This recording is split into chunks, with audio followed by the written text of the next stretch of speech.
empowerment begins at home as parents, How are we thinking of raising our children to be empowered individuals, setting examples in your day-to-day life and educating them about gender equality? Well, I come from a very patriarchal family where my grandfather, my father, my uncles, they've all been traveling the world, and we only have the women at home. And being the only child, I've been raised by my aunt and my grandmother and my mother. And they've inspired me a lot to take up things from a very young age. They've never told me, hey, don't watch cartoons because it's bad.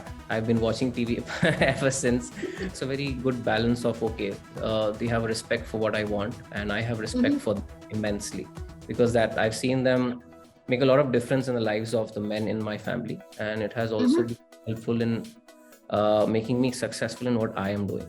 So I can say very good balance of skills and trust in our family, which empowerment is all about.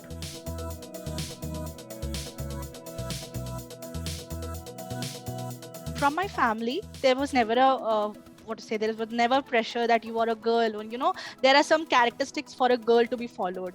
The girl should sit like this, the girl should walk like this, the girl should talk like this. So in my family, I was very lucky actually. I was not forced, because I was raised by a single parent. I lost my father when I was like 2.5 years old, and from then only my mother took care of me. I saw my mother as a powerful lady where she motivated even me to be like her.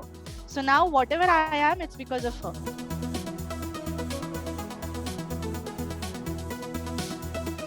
I grew up in a family where it was my sister, my mother, and my father. So growing up, my worldview has been formed with a very gender equal, outlook, and that helps you in a certain way, and it also shields you in many ways because you're not really prepared for what's out there. So I think having cognizance of the differences and how those differences can also be equal in different ways is important for us to be mindful of, right? And I think growing up from my school years, I can still remember there were certain sports that were very distinctly pursued by women or girls and boys, right? I've learned classical Indian dance for about 11 years. I've hardly seen a boy in my class. So, and if we had a male teacher, it was something out of the ordinary. So I think it's important to keep questioning these conventions, and I'm sure year on year, there's been tremendous change and shift of dynamics.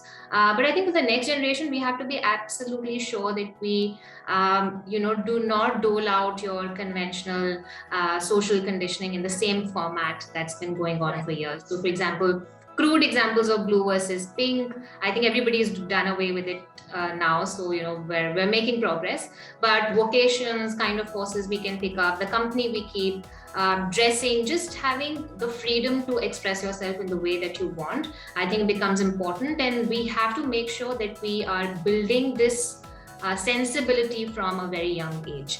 And having great examples of successful people across genders, I think, is a huge influence.